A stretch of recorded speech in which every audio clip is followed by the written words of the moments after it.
The Denver Broncos finally acquired a franchise quarterback, being Russell Wilson from Seattle. The Broncos traded Noah Fant, Shelby Harris, and Drew Lock, as well as their first round picks from this year and next year, their second round picks from this year and next year, and a fifth in return for Russell Wilson and a fourth. The trade sent ripples across the entire NFL as the Broncos finally have a franchise quarterback again.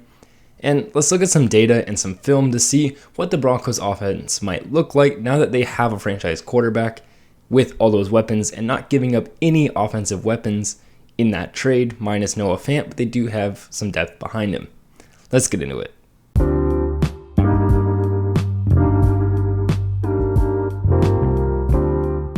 What's up, guys? I'm Tyler Coker, and I'm your host for today's episode of Today with Tyler. I hope you enjoy. First, I'll break down what each contender brings to the table. New head coach Nathaniel Hackett was the offensive coordinator for the Packers last year, and his offense is likely to blend very well with Russell Wilson.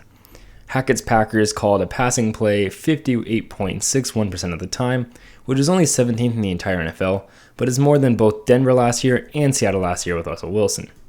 An increase in passing plays will certainly put Wilson's skills to the forefront of the offense, which was a key to the Let Russ Cook movement in 2020 and his MVP candidacy. Hackett can expect solid quarterback play, as well as good receiving and running attacks to help his quarterback fully succeed. His playbook ran deep, leaving Rodgers to throw for an average passing yards per play of 7.8, which is the exact same as Russell Wilson and the tied fourth in the entire NFL. With Hackett bringing the same deep mindset to Denver, Russell Wilson will also be able to maintain his own deep mindset and to continue to play in a system where he will be comfortable in pushing the ball deep.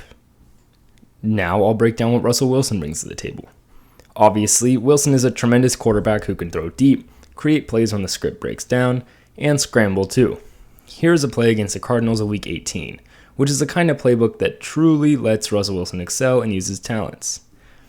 The Seahawks are lined up with three receivers on the offensive left, with D. Eskridge running a short in route on the outside, Tyler Lockett as the further outside receiver in the slot running a go route, and DK Metcalf is the furthest inside running a post route across the entire field. On the offensive right, tight end Gerald Everett is aligned standing up off the tackle, and he runs a fade, and running back Travis Homer stays in the backfield to block. The Cardinals are running a man concept, in which each of the defensive backs are lined up over their receivers with a 10-yard cushion. The box appears to be blitzing all seven, but after the snap, four players fall back into coverage over the middle of the field, and the three outermost defenders pass Russ the passer. The Cardinals cover each of the routes fairly well, but the offensive line holds up long enough for DK Metcalf to get leverage over his corner, and Russell Wilson hits him over the top of the defense. The pinpoint accuracy, as well as understanding of the defense in front of him, allows Russell Wilson to make the play a 31-yard gain.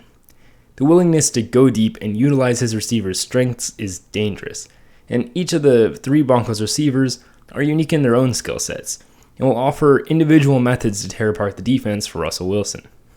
Speaking of the skill sets of the receivers, I'll now focus on the personnel for the Broncos. Although they don't have Devontae Adams, which was a blessing for Nathaniel Hackett last year, the Broncos receiving core as a unit is absolutely an upgrade, carrying Jerry Jeudy, Tim Patrick, Cortland Sutton, KJ Hamler, and Albert Okwuegbunam. There isn't a single weak spot in this unit. Although Wilson did have a pretty good unit in Seattle, adding two more powerful receivers and an effective tight end is even an upgrade over the Lockett-Metcalf duo, which is a pretty impressive feat. Added to the increased quality of targets is the increased quality of offensive line. While the Packers' line was ranked higher than Denver's, the offensive tackles for the Broncos are very effective, and the Broncos will have plenty of draft picks to grab quality interior linemen.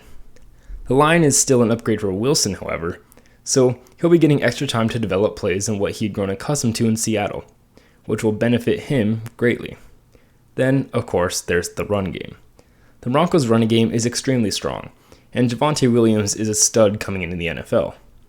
The tandem of Williams and Melvin Gordon III combined for 108 broken tackles, which will only be helped by the potential improvements they can make to the interior offensive line.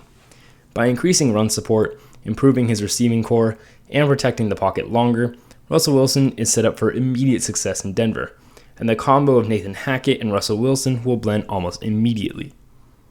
In the end, I really like this trade. Not only did Seattle get a pretty good haul for a franchise quarterback who was upset with the program and ready to move on to stay away from the direction the franchise was going, but Denver also got a franchise-changing quarterback who will finally bring their elite talent around the quarterback into the light. So I'm excited to see it because now the AFC West is a fistfight and Denver is absolutely a part of it. So all there's left to do is to see, can Nathaniel Hackett, Russell Wilson, and the Broncos offense finally all mesh together and see Russ cook once again. Thank you for listening to the Today with Tyler podcast.